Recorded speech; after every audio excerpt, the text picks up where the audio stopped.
It's not my fault that he came here. It's China's fault. And you know what? It's not Joe's fault that he came here either. It's China's fault. They kept it from going into the rest of China for the most part, but they didn't keep it from coming out to the world, including Europe and ourselves. What I would say is I'm going to shut down the virus, not the country. It's his ineptitude that caused the country to have to shut down in large part.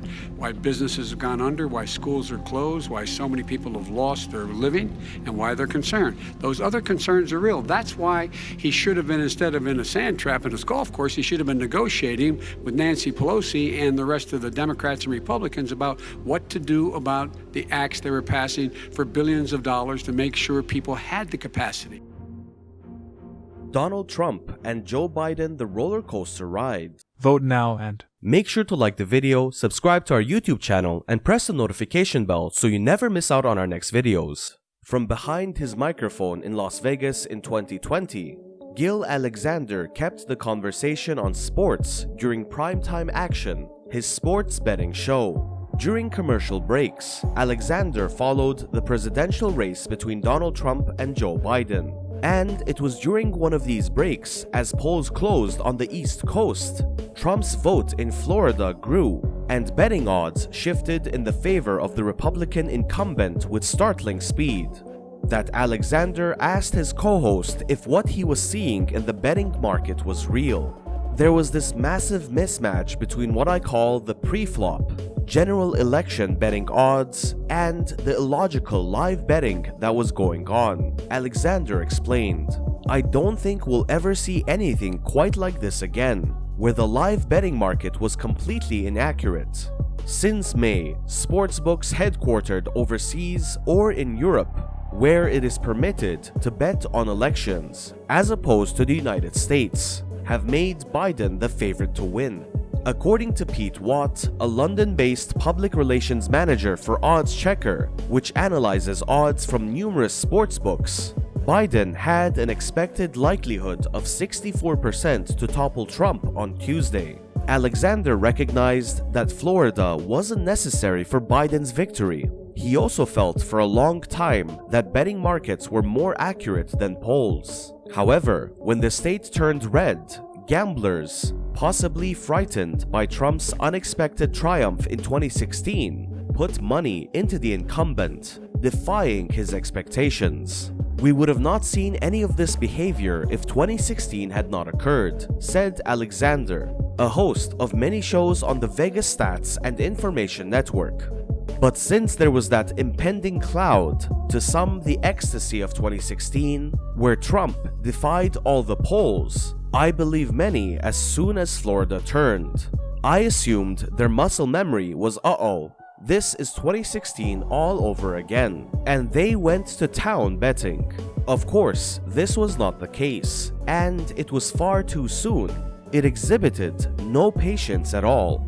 After midnight on the East Coast, the market had calmed by the morning, with gamblers perceiving Biden as 3 times more likely to win than Trump, as results in Arizona, Wisconsin, and Michigan favored the Democrat. But the wild night of action had not been forgotten. Obviously, this was early reporting. We understand the red mirage and the blue wave. Things happen early, Watt added. However, the market reacted immediately. We had a lot of possibly scared bettors wanting to decrease their liabilities. And that's what caused this significant move in the odds. The contest had yet to be declared a day after votes closed, but one apparent winner emerged: the betting shops that sponsored the frantic activity. According to the corporation, by Wednesday afternoon, Betfair, a European sportsbook, had received more than $606 million in election wagers. According to the Action Network, this more than quadrupled the total amount gambled on the site during the 2016 US election, which was previously the most wagered single event on Betfair. According to Watt, the current election also brought in more money than this year's Super Bowl, Kentucky Derby, NBA Finals, and the 2017 fight between Conor McGregor and Floyd Mayweather. According to Brandy Travis, a business spokesperson, Predictit, a New Zealand-based so-called stock market of politics, in which real money shares of politicians can be purchased and sold, saw an unprecedented volume of shares moved Tuesday and Wednesday. She said that the prediction market state-by-state electoral college predictions were on course to be 100% correct. According to the Action Network, which cited statistics from the bookmaker, the top 10 bets put on Betfair by Tuesday morning all endorsed Biden as the winner. Watt found a similar tendency during the 2016 presidential election. There are much more bets on Trump, but the bets on Hillary Clinton, and this time around on Biden, are considerably greater on average, indicating that the more serious gamblers regard Biden as the realistic contender, Watt said, whereas more casual gamblers are putting as little as $5 or $10 in equal currency on Trump. I believe this is because Trump is so incredibly fascinating that he has drawn individuals into betting who would otherwise just wager on sports. Alexander compared the reflexive movement of money behind Trump to someone live betting on a football game while watching little portions of the game's broadcast out of sequence, without attempting to put together the larger context. Watt believes that casual sports bettors may have been confused by the distinctions in political betting, in contrast to games, which gives bettors money lines and different prop bets. An election offers a more unambiguous route to winning or losing. Even as Biden edges closer to an electoral college victory Wednesday morning, bookmakers continue to back Trump, according to Watt. Bettors hadn't abandoned him because his ever longer odds offered better value or because he had a victory of beating the odds. How much of a firebrand he is has drawn people into the race who may never have wagered on elections before, Watt said. I have not taken a penny from any foreign source ever in my life.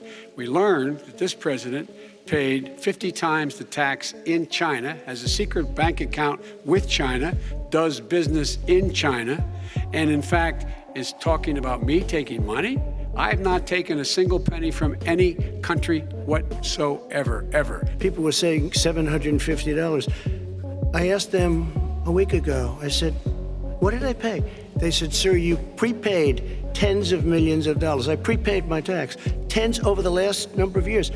Tens of millions of dollars I prepaid. Nobody has done more for the black community than Donald Trump. So that's the end of the video. Vote now and Make sure to like the video, subscribe to our YouTube channel, and press the notification bell so you never miss out on our next videos. Until the next video, take care.